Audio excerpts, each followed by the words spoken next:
We had our 2 days of sunshine here in Cornwall, and we have now been hit by the rain. It was raining all last night in the van. Well, we've made it down to Perrinporth Beach because there is a really cool rock pool that Corin spotted online. We're putting out the good vibes. The rain is going to go, the sun is going to come out. Yes! And we're going to see the rock pool. We are Corin, River and Mila, a travel family from the UK, also known as North-South Travels. In last week's vlog, we began our 10-day road trip around the coast of Cornwall, beginning in Polsey. So far we've been blessed with some good old British sunshine, the Cornish Coast infamous surfers, peaceful nights in our van and beautiful scenic drives. We have once again got to grips with our Volkswagen camper van and its wheelie loo, and things have been going a little too smoothly. Stick around to see how that good old British weather takes a turn for the worst. We found the pool! This is so cool! I'm gutted about the weather, but I mean, even if it was sunny, I don't think we would be getting in. But in the summer, this must be so cool! And it's really clear.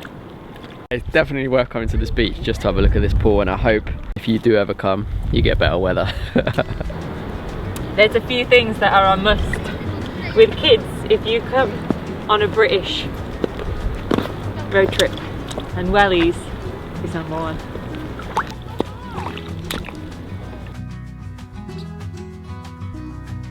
So all of the water in here is seawater because the tide comes in and out, but honestly I've never seen the tide go out as far and come in. Like if you look all around, you can see there's a line of sand where the ocean stops when the tide comes in. It goes almost up to the restaurants and the bars.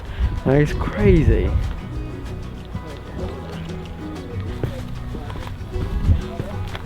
The rain's starting to get heavier, so I think we're going to retreat to one of the coffee shops, get coffee, see if it eases up. That's why I'm so glad that I had some time to like research this trip, because this town, and on a day like this you just probably drive through it. That's why we hope that videos like this encourage you to like come and find these hidden gems and get out of the car even if the rain is coming down, because you see gems like that, like where else on the beach do you find a huge rock pool like that? Hey! So thankful Cafe Alcatraz was just a few metres off the beach, an old World War II gun shelter converted in 2018 into a unique cocktail and coffee bar, serving just what Mimi wanted. Called carrot cake. Carrot cake. I was just saying, I'm trying to help Mila eat her cake and I'm not allowed. Like many things nowadays, it's Mila's way and Mila do it herself. I keep seeing reels that are like, if you have a independent, strong-willed toddler, don't kill their spirit because they're going to need it. So I'm not going to kill the spirit, I'm just going to leave it to it. Unfortunately, the rain wasn't subsiding, so we retreated back to the van and decided to move on further down the coast. The good old British weather, it is absolutely throwing it down. I've just jumped back in the car, been to the shop, got some snacks and some food for the next few nights. Mila was having a bit of a meltdown because we're way past her nap time, so we've quickly got back on the road. She's fallen asleep and we are driving to Port Trowan to find the next rock pool and to pray that it stopped raining.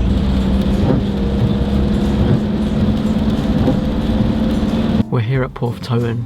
We actually made it down to the village and was waiting in the car park for a while because while Mila sleeps we normally post and work, but down in the village there is no signal, so we spotted this pullover as we were driving down. So we've driven back up, pulled over just to have a look, and there isn't actually water in this rock pool and it's just such a miserable day, so I think we're going to move on.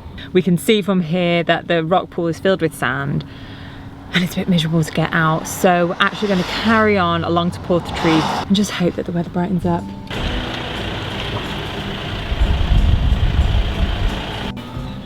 No more wellies, the wellies got soaking. Let's go.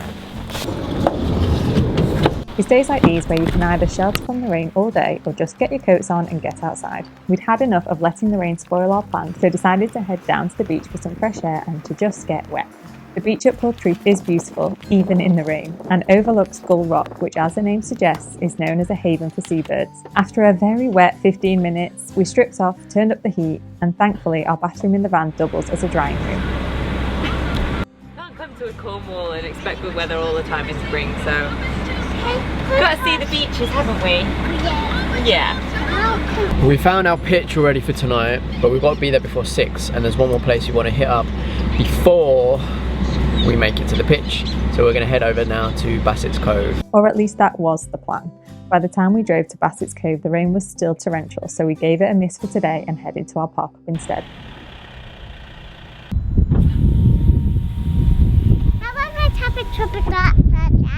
All right, okay. Have you parked the car? Just driving.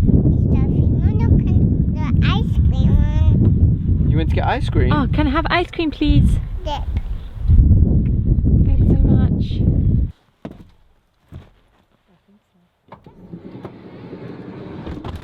The rain had stopped, and our park up for the night was right next to the towering sand dunes of Towens Beach. Finally, we had to give today one last chance to shine, and lo and behold, the sunshine came out and we spent the last of the day's light down on the beach together.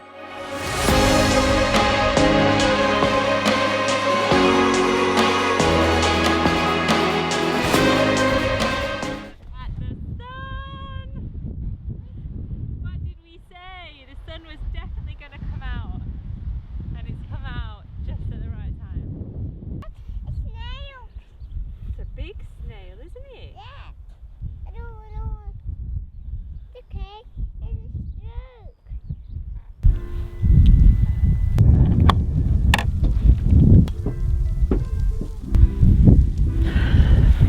Yes, I know, our cable management sucks. How are you getting on, Cinderella? I actually find it really satisfying. Like, look how clean it is now. Gonna do the other side. No matter the weather or the day we've had, we just love coming back to the van, chatting together, making dinner, and just being with Mila before she goes to bed and we hit the sack. Good morning!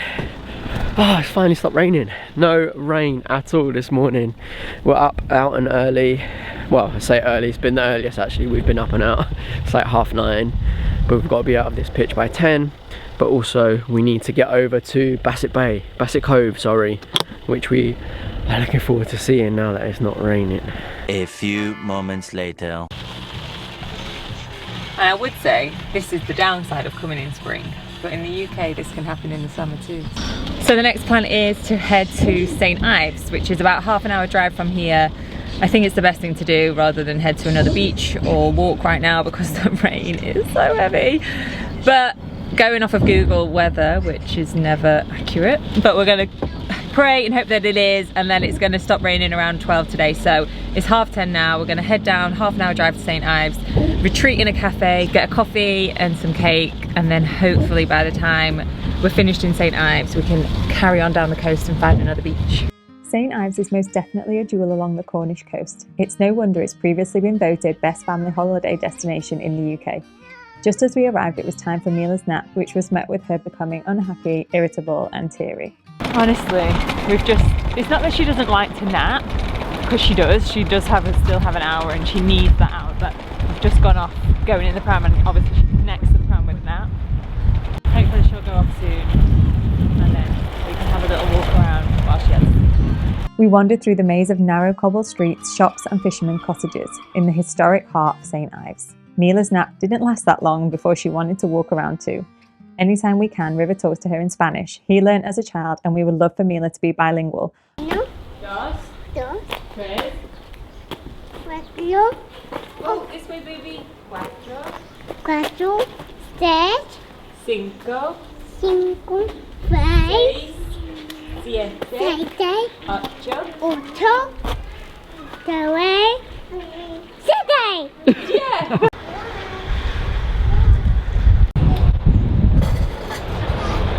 We are at Porthmuir Cafe, which is named so because we're literally overlooking Porthmuir Beach, which is so beautiful. And we're in one of these really cool little caves that's got its own little heated light. So we're nice and warm and toasty. And we've just ordered some little tapas bits, so we're gonna have some lunch. So we have a Scotch egg, we have sea bass, we've got some mackerel, Is it yummy?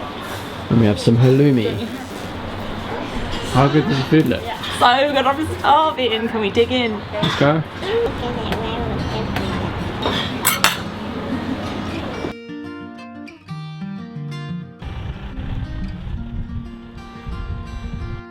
As always, time is sparse, so after lunch we said goodbye to St Ives and got back on the road, travelling 40 minutes through the countryside and along the coast to Cape Cornwall.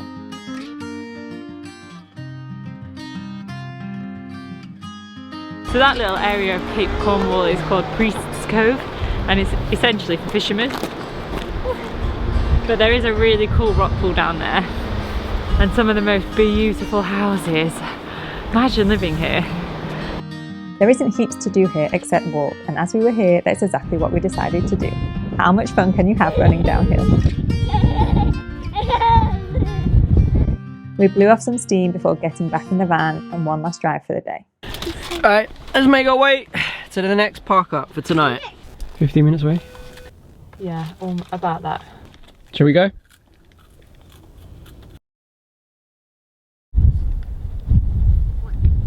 Good morning! Morning.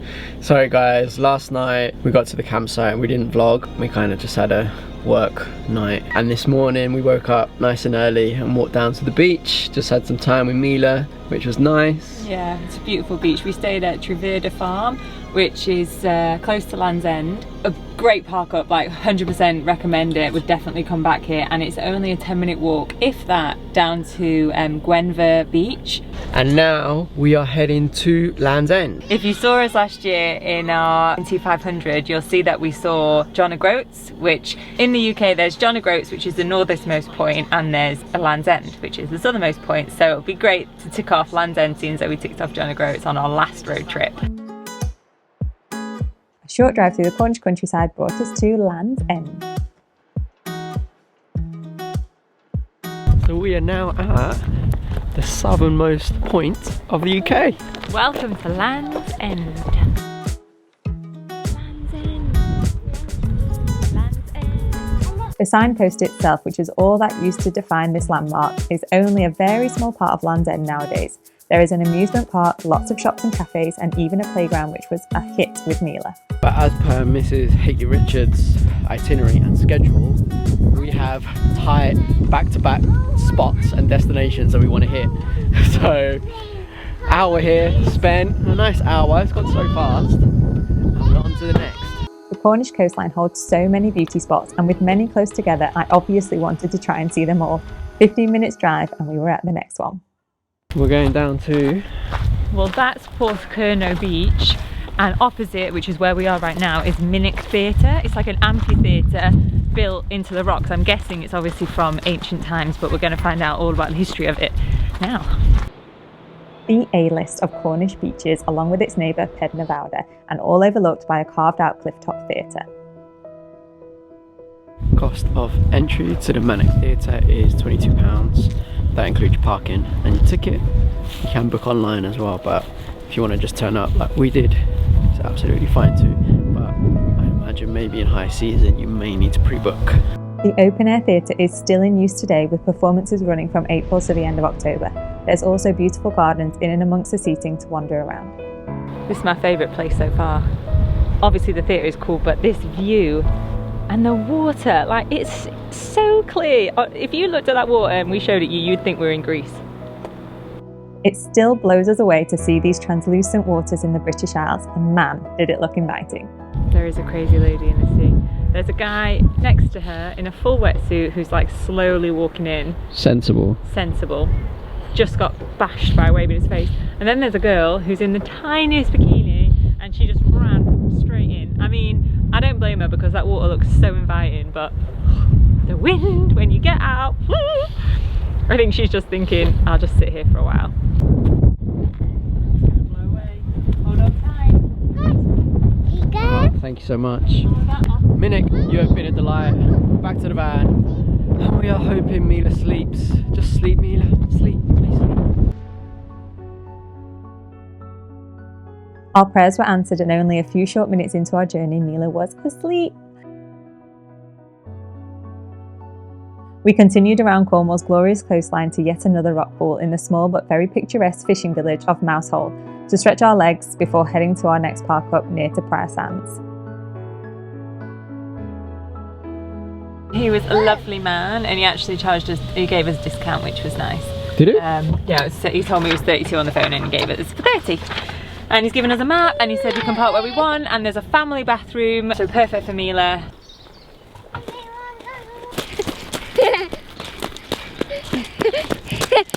How are you enjoying Cornwall so far? Loving it. We saw some super cool places today. I think today's been one of the a good day, highlights day.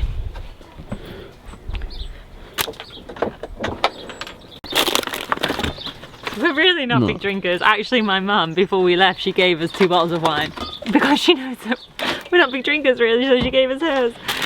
But that's much appreciated. I know we say this a lot, but there really isn't anything better than pitching up for the night, making dinner and sitting together after a busy day. It's my favourite few minutes anyway. Morning. Morning. All jobs done. We're officially on the move. 10 past 11 and we're just ready to leave. But again, it's kind of sunny, kind of cloudy today, and we are heading down to a place that's been on my list since the beginning. We're going down to Cornish Cove and Lizard Point today. We try and do the van jobs every other day, so like emptying the toilet, emptying the grey water, filling up water.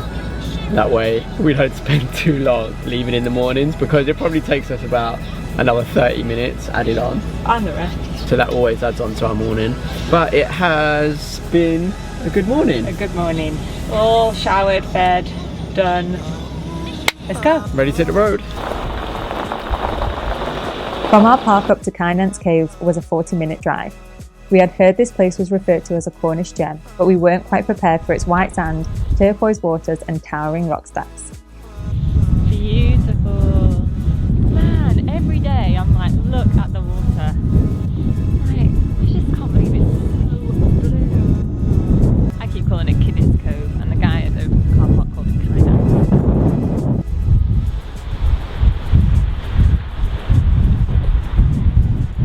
Corin and Mila have just headed down to the beach. I'm going to try and stand on the edge over here and get the drone up. I think it's going to look amazing. So it's a no-fly zone. I thought it might have been because it is National Trust, but I just wanted to check. But yeah, it's restricted fly zone on the app, so we're going to respect the rules. I'm guessing as well, because there are so many birds nesting around here, I don't think it's great for them. It's a shame, but gotta respect the rules. There they are.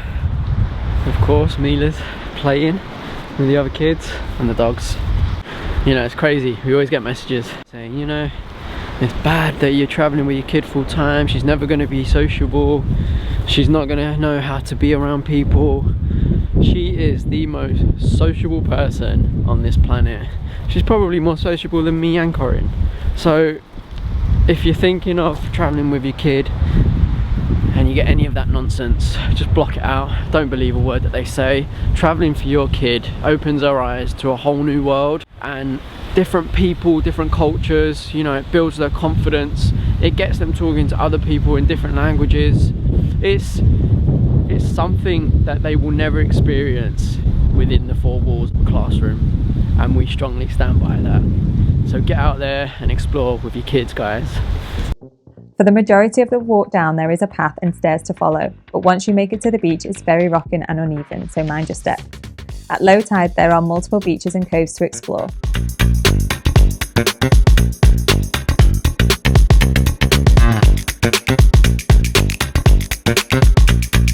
Along with a cosy little cafe and shop. But beware, once the tide starts coming in, it's time to head back to the car park or run the risk of being cut off by the tide. The path down is definitely not pram friendly. However, if you are coming with young kids, I'd recommend bringing like a child carrier of some sort. We actually left ours back in Manchester. We got down to the Cotswolds and we realised that we'd forgotten it.